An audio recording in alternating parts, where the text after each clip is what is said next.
out here and actually hear the traffic, you would think that we were on a farm out in the middle of nowhere, but no, we're in the middle of the city. And I am with Josh Curlew with the Hands On Nashville Urban Farm. Hi, Josh. Hi, Julie. Thanks so much for coming out today. Well, this is a fantastic piece of property. There are neighbors everywhere. What used to be here? These actually used to be houses. We're working on about 5 different house lots. These are in a floodplain, so these are all houses that have been flooded for the last 30 or 40 years. Well, you have a huge amount of things going on here, and I want to talk about especially how hard it is to manage something like that and some of the tricks of the trade, because it looks great. So tell me about this large plot here, the big garden area. Yeah, this is what we call Field A. It's our first big garden plot, and we've got 12 different rows, and they are 70 feet by 4 feet. We have those separated by 2-foot paths, and those are set up in kind of a sandwich situation. So the middle 10 rows are really our cash crops, things that you would typically think about when you think about a garden. So these are corn and beans, tomatoes, cucumbers, squash, things like that. And we have those set up in 10 basically different families, and those rotate on a yearly basis. So we do that for a couple of reasons. One, to avoid soil diseases. Certain diseases like to stay with certain families, so we rotate through there so those won't stay around. And then secondly, we were looking to maximize the nutrient intake and output of each of these plant families. So we rotate them in a way that is beneficial. So one good example of that is like beans and corn. Beans are in the legume family, and they are a nitrogen fixer. They can take nitrogen out of the air and put it in the ground where other plants can eat it.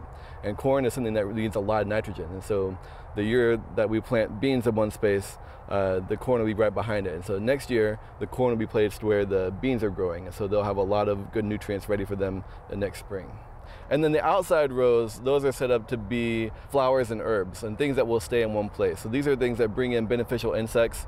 You need beneficial insects to both attract pollinators so that the rest of your vegetables are getting lots of good pollination action, as well as bringing in natural predators for some of the pests that we are encountering here. Well, I bet you get all kinds of different volunteers here, people who have never pulled a weed, never seen a plant, and then people who are experts. Yeah, we do have a very wide variety of skill level coming into the garden. That's really great, though. We're oriented to working with kids, so we kind of just assume a base level of no knowledge at all. And so pretty much everything we do out here comes with a lot of instruction, a lot of learning. So we're excited about that. That's a big piece of what we're trying to do, is not just make this a place where we're providing food, but we're also making this an education center.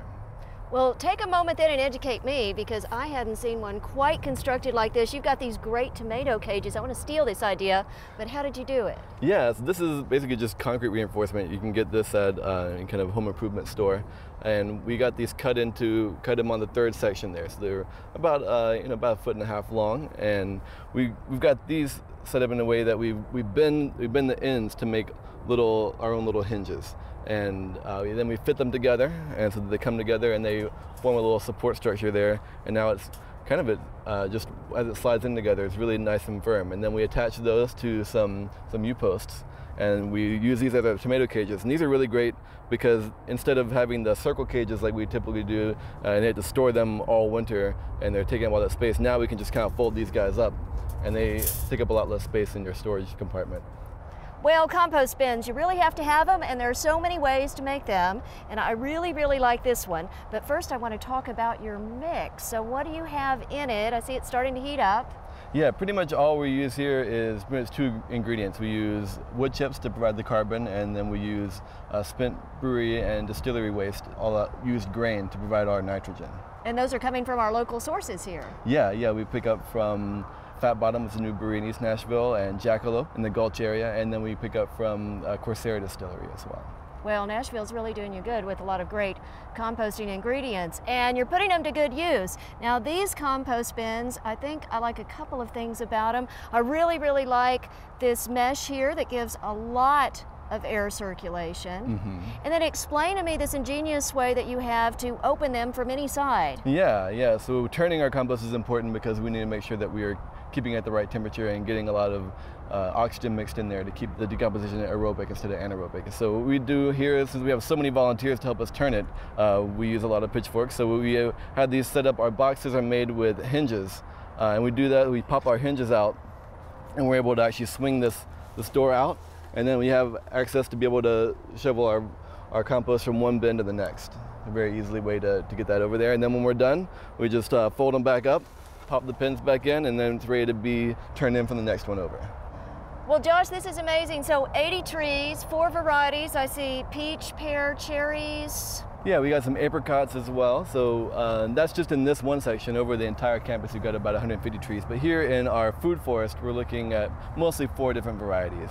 Talk about food forest, it's an idea we borrowed from permaculture, and that is really looking at planning for a mature tree system that is kind of self-maintaining. If you look at a forest, it doesn't need a gardener to come water it or maintain it or weed it, because it is working with very heavily top layer trees that work with a lower canopy level of trees, works with shrubs and ground level. And so all these different levels of vegetation are really playing all these different partnerships and creating a very viable, diverse ecosystem that really is self-maintaining. And so what we're looking to do is try to create that.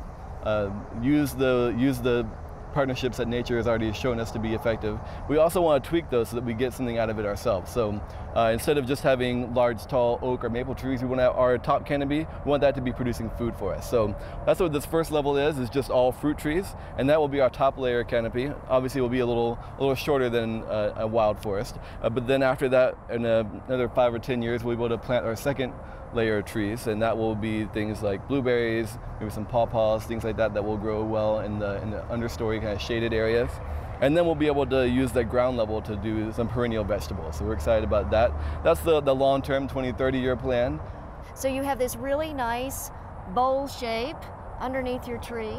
Right, yeah, and that's really trying to take advantage of the contour of the land. We're on a bit of a slope here, so what we want to do is berm up the backside of that so that as the water comes down, that we're able to catch as much of that as possible, so that drains more slowly into the ground. That's going to, one, improve how much erosion that happens. We want to reduce that, but it's also going to have a lot more water for that tree to grab onto, and that's what you really want, especially the first year or two you have your new trees in there. You want that taproot to go as deep as possible, so we want to be watering really heavily, and we want to saturate that ground as infrequently as possible so that it doesn't have its roots up at the top, that it's forced to go way down deep for its water. All of our food we donate to nonprofit partners that we work with. So during the summer we bring in kids from low-income neighborhoods. These are kids that are living in neighborhoods where they don't have really a grocery store that is accessible to them, so they're considered food insecure. And so these kids are coming to us and they don't have hardly any exposure to vegetables, much less exposure eating them. A lot of kids have never seen squash before or kale before, and so we're trying to teach them about the importance of having a healthy diet and why it's important to eat healthy food, and then also show them that it's really easy to grow your own food. So we do that through the summer months, and so they help us. They do a lot of the work out here on the farm with us.